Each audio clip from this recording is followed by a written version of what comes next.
The Vietnam training thing in the U.S., was it even close? Did it prepare you? Hold on. The second thing is why did you do a second tour? And I don't remember the third one. I will eventually. That's a good question. The first question, yes, kind of, sort of. So it was a good training tool. Yeah. Okay, Hell yeah. You felt as prepared as you could be? Yeah. There's certain stuff that I'm sure they couldn't have prepared. Yeah. Right. Because we had a lot of guys that had come from Vietnam to train us.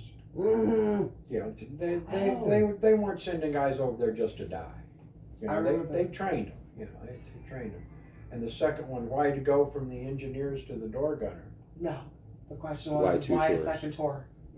Oh, I should have specified this. It wasn't a second tour. It was 2 short tours. I don't understand. That equaled 1 tour. A tour was a year. Uh-huh. I did 6 months in one and 6 months in another. They take you home after 6 months? You're not getting the point. No, I don't. I don't understand A it. tour is 1 year. Right? I did 6 months as an engineer. Oh, and then you changed Then jobs. 6 months, right? Then 6 months as a door. So I'm not understanding the vernacular. Right. Was Because you say I did 2 tours, I'm like, you went, Was there a you came home, No. and then you went back. No. Was there a gap between that you were just out of country or out of combat, or was it sick Yeah, I came home for 2 weeks and broke my mom's heart. and went back? Yeah. But did you know you were going back? Oh yeah. Because Okay. I volunteered to be a door gunner. Well, you volunteered for that. Yeah. So when that's they what I'm so telling when they you. woke you up in the middle of the night and said, "Hey, we want No, people I to wanted shoot to at get you," out of damn Rocket Alley. well, that's a good point. Yeah. And I'm seeing them fly boys flying around. I said, well, I can do that shit. Little did I know. That your last month, you were Yeah. like, I But- am not going on But another guess helicopter. what? But guess what? Have you started that again? Yeah, it's recording. Oh, but guess what? Mm. On my 2-week leave home, when I came back to get my stuff to go to my new unit, I walked in the hooch and I looked at my bunk and I said to the, you know, it's just a cot with an old pillow, and my pillow was all shredded, my cot was all fucked up. And I said to the guy, I said, cowboy. He said, what? I said, what the hell happened to my cot? He said, oh, they just fixed the wall. I said, what do you mean? He said, well, you know, we're constantly getting hit with rockets and stuff. He said, a rocket hit us on this side and blew the hell out of the wall and tore the hell out of your bunk. While he was gone. Wow. So had you not been gone, you probably would have been laying sleeping in that there. exactly. And you'd be shredded Exactly. instead of with the bed. Exactly. Oh, wow. And I brought that shrapnel home with me. How- I kept it for, I don't know, 15 How did you get to go home for 2 weeks? Because I volunteered to be a door gunner. And they said, okay. Oh. Anytime you volunteer for anything, you always get leave. And always. so the only reason why you decided you wanted to be a door gunner was because you were tired of all of the danger Yeah. being the combat. Plus, I thought it'd be cool to fly. Right. Could you have just gone home and been done with it after the first 6 months?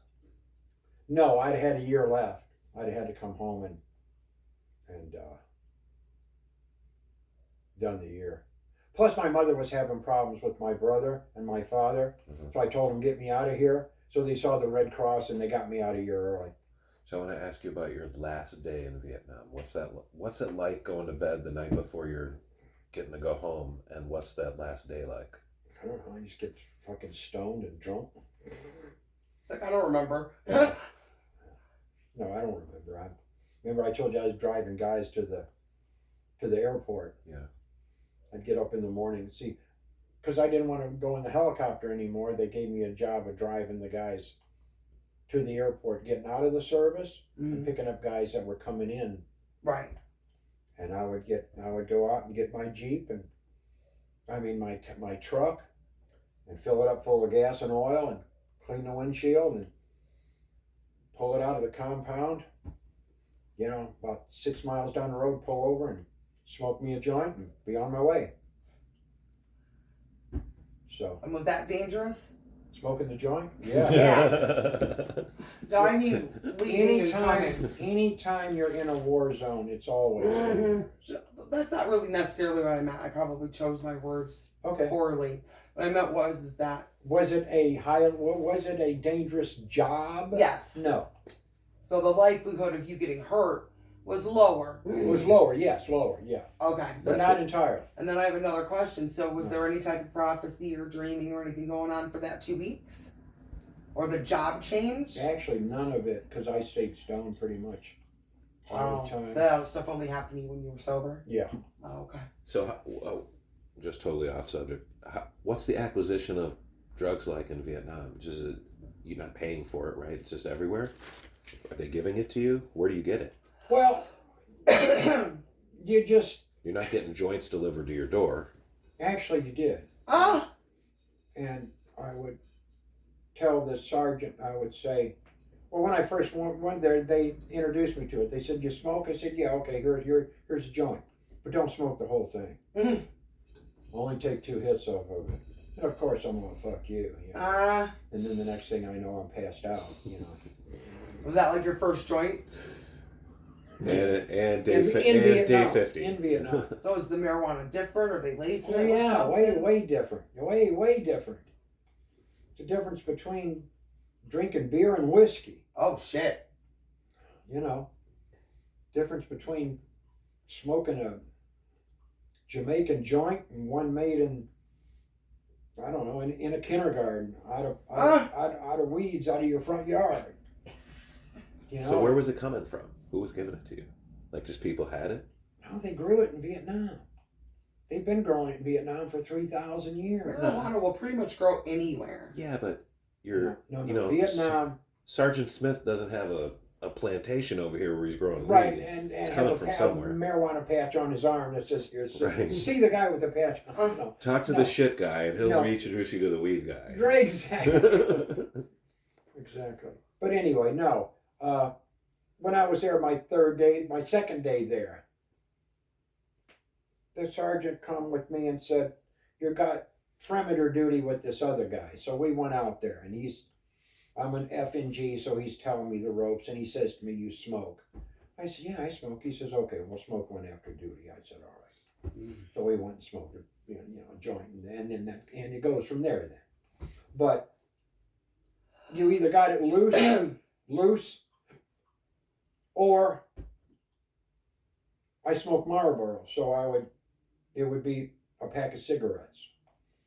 What they would do is they would take all the tobacco out of the cigarette and pack it with pot.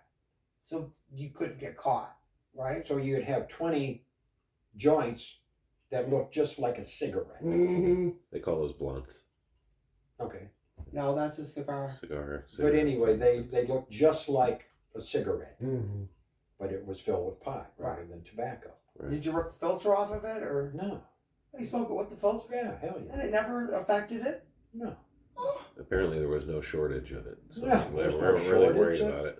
No. Plus the fucking VC wanted you stoned as she could be anyway. Right. They're slower when they're high. Yeah, exactly. What units were you in? I was with the first unit was the 31st Combat Engineers, attached to the 1st Cav Infantry Division. Now, if you want to know who the 1st Cav is, I do. if you ever watched Apocalypse Now I have. with that famous scene, with what's his name? The Colonel. I love the smell of napalm in the morning. Yeah. Mm-hmm. The guy with the what's his name? The scar? Is he huge? No, Because I was like, I don't remember him being in there. no. You were doing this. What's, Yeah, no. He's in 100 things. He's still in I movies know, now. he's a famous actor. what was he in any other time? No, I don't God. remember about 100. But anyway, that's the 1st Cav, Okay. 1st Cavalry. And what was the other one? Oh, that's the short. But I was in the 31st Combat Engineers attached to the 1st Cavalry. That was your first tour. Yes, And then what was the my second first short tour. Mm-hmm. My first 6 months. one? Right. My next 6 months, I was with all these first. I was with the 1st Cav. Then I was with the 1st Aviation, 92nd Assault Helicopter Company. And I would tell some people that, and they'd say, "Well, what did you do?" I'd say, "It's in the name." I was a door gunner on a helicopter, and I belonged to the First Aviation Assault Helicopter Company. Well, what did you do? I knitted Yeah, booties for all the troops. that's right. Was it apropos that you were in the first and the first Exactly. being Great Mike? I mean, it was just Exactly. lined That's up. it. That's where that came from. It Mike lined the- up perfectly, Mike right? the Great. Yeah, that's where that I came mean, from. of course. But, anyway, All right, enough military. Unless there's no, something I'm else good you want with to it. talk I'm about. good. I'm done. So tell us about your athletic prowess. I heard you were pretty quick. I was just, baseball. I did a little league thing in baseball, and I played professionally softball for a while. I think I got $5 a game. Are you being sarcastic or for real? No, for real. Okay. They were playing different bars, Like But- what kind of? Are you talking about hard softball or 16-inch softball? 16-inch. Did you know? In the South, they do not know about a 16-inch softball. You are correct, but guess what? This man has 2 of them in his garage. They only know about the 12-inch. Yeah. Huh. The hardball. Yes. So when I went from Illinois to Tennessee, once I saw some guys playing ball, and I walked up and said, "You guys, what are you playing?" He said, "Softball." And I said, "But you're wearing mitts." Mm-hmm. And he said, "So?" I said, "How can you be playing softball wearing a mitt?" And he said, "What do you mean?" And I proceeded to explain to him, and of course, being children, he said, "Oh, that's bullshit." Mm-hmm. So You thought you were a dad making up a story? yeah, My dad lived in Missouri outside of St. Louis, and he said they played 16-inch there. yeah. You play without a mitt. That's Right. why it's called a softball. And they had some co-ed leagues where sometimes they would play with mitts if you wanted to. I Right, guess it was right, optional. right. Okay. And First time I did track. Mhm. So What were you saying, Chris? I didn't say anything. I The did. first time you... Oh, I never knew that there was a hard softball till I met you. Right. But I'm not a sportsy person, Right, so right, we right. don't Yeah, really. we met. Like, reason for me, I guess, to do I that. played in a 12-inch softball league. Right. What's the best memories you have of being a kid? What are the things that stand out to you?